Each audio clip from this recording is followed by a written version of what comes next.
Whether you agree with her or not, there's no denying that Clark has forced the WNBA to confront some uncomfortable truths about race, privilege, and progress. But here's the cliffhanger. Will Clark's efforts lead to lasting change, or will the league continue to grapple with the same issues it has faced for decades? Only time will tell. What we do know is this: the conversation has started, and it's not going away anytime soon.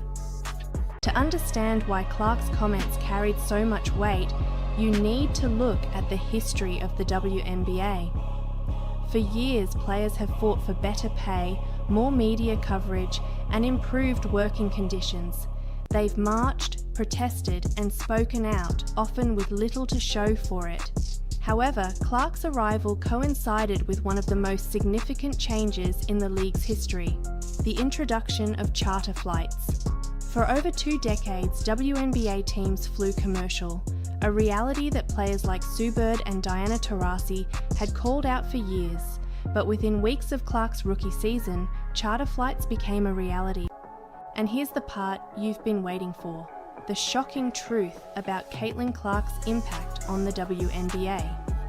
Despite the criticism, Clark has continued to use her platform to push for change. She's met with league officials to discuss pay equity. She's collaborated with other players on initiatives to highlight the contributions of Black athletes. And most importantly, she's refused to back down. Coming off a historic college career at Iowa, she entered the league as the most anticipated rookie in years. But the buzz around Clark wasn't just about her stats, it was about what she represented. For decades, the WNBA has been a league largely driven by Black women. Legends like Lisa Leslie, Cheryl Swoops, and Tamika Catchings built its foundation. However, Clark's arrival brought an entirely new level of attention, fanfare, and most importantly, financial investment. To others, she was proof that change was finally happening. This duality is what makes her story so compelling and so divisive. As the conversation around Clark's comments grew, other players began to weigh in. Some, like Nafisa Collier, spoke out in support of Clark, praising her for using her platform to bring attention to important issues. Collier said, "We need more people like Caitlin who are willing to have uncomfortable conversations. That's how progress happens." But others were more critical. One anonymous player reportedly said, "It's easy to talk about privilege when you're the one benefiting from it. Let's see her talk about equity when it comes to paychecks." This tension between gratitude and frustration is what makes Clark's situation so unique. On one hand, she's a trailblazer, breaking barriers and elevating the league in ways few thought possible.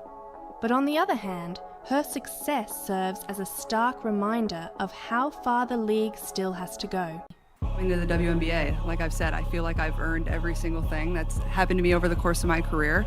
But also, I grew up a fan of this league from a very young age. Like, my favorite player was Maya Moore. Like, I know what this league was about.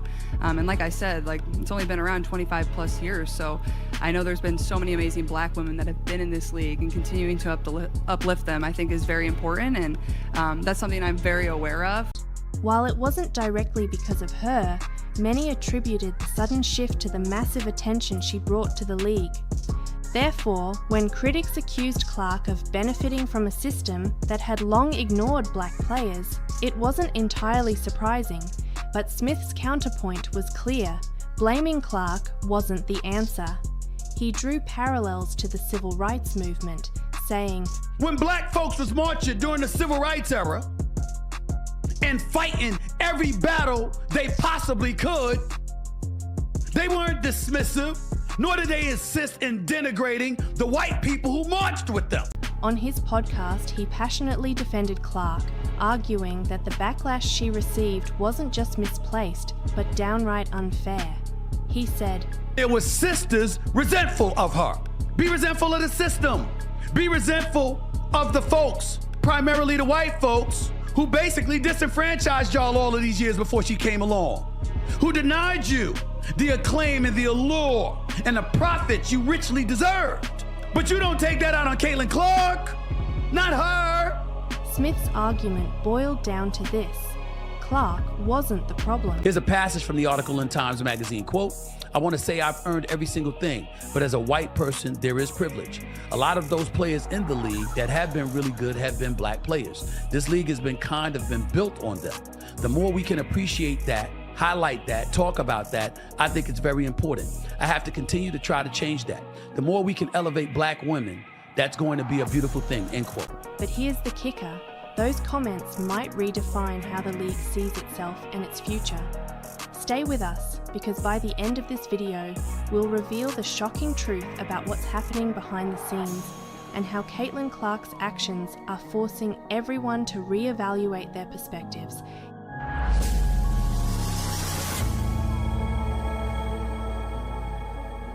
Caitlin Clark's rise in the WNBA has been nothing short of meteoric, but here's the twist. Those comments didn't just draw applause. They reignited simmering tensions about race, recognition, and opportunity within the league. Now, some conservatives are accusing her of, quote, bowing to the woke mob, unquote, for acknowledging her privilege.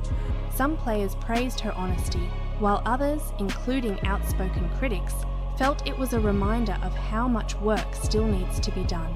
I'm struggling. There's nothing to be triggered, and this is not the first time that she has acknowledged the people whose shoulders she has stood upon. I mean, the WNBA is a very young league. It's only 25 years old, and I'm on the board of the WNBA Board of Advocates. It's over 80% black, because white viewers have grown 156% year over year and 301% on ESPN networks. Look, I loved her answer. I have no idea, barely know what a basketball looks like, but I loved her answer because she's not letting these folks who want to turn her into some sort of racial avatar define her. Yep. She defines herself, and she said, I am very good at tuning out the noise. Yep. She wants to play basketball, which she obviously does in an excellent manner, has broken all sorts of records. If anybody else was recognizing pioneers of their industry who toiled away for 25 years with basically little recognition and very little pay, and she is acknowledging them, seeing them, respecting them, and thanking them, where is the controversy? That's called gratitude. To others, she was proof that change was finally happening. This duality is what makes her story so compelling and so divisive. Anyway, Time Magazine also chose WNBA superstar Caitlin Clark as their Athlete of the Year. Okay, here's the problem. A lot of conservatives are having a fit over her interview, and here's what they're so mad about. Watch. It's a story that has shaken the WNBA to its core.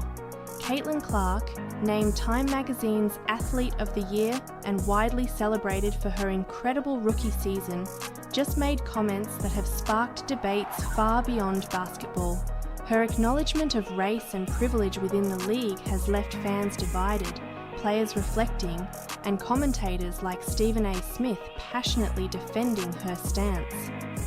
The Indiana Fever star was named Time Magazine's Athlete of the Year earlier this week, and she took time to acknowledge that race played a role in her success this year. Here's a passage from the article in Times Magazine, quote, "I want to say I've earned every single thing, but as a white person, there is privilege.